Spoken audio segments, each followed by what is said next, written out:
Maybe the biggest story, though, coming out of the debate was Trump slamming George Bush for the 9/11 attacks, and then Jeb saying, "No, my brother kept us safe." Now, Peter, it's kind of silly when Jeb says his brother kept us safe when the biggest terrorist attack in history happened on his watch. But how much culpability does the Bush administration really have for the 9/11 attacks there?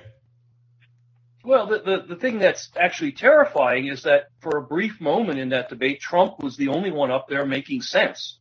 Yep. You know, I mean, culpability, I mean, that's an interesting word. I mean, first of all, Bush was president of the United States for 9 months before 9/11 took place.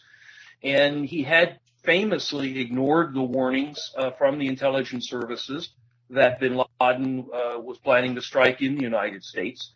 His intelligence services, particularly the NSA, the CIA, and the FBI, were not sharing information that might have led to uncovering the plot. Well, Peter, and his Bush had his head up the Saudis' ass. Yeah, sorry. His chief of staff this week defended that by saying that previous administrations, namely Bill Clinton, had created these bumps and that prevented the CIA and intelligence agencies and the FBI from cooperating and even connecting the dots.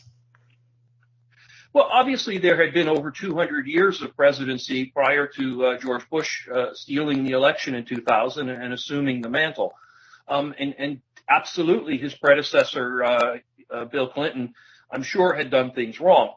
But that's pretty disingenuous to sort of blame a major screw up on, you know, the guy who came before you, particularly when you had 9 months to work on it, and particularly when your intelligence services were specifically warning you that something was going to happen.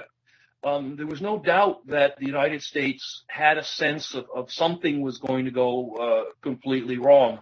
I know that, for example, I was at the U.S. Embassy in Tokyo, and the day before 9/11, we issued a citizen's warning that said there was likely to be some type of terror act committed against American interests overseas.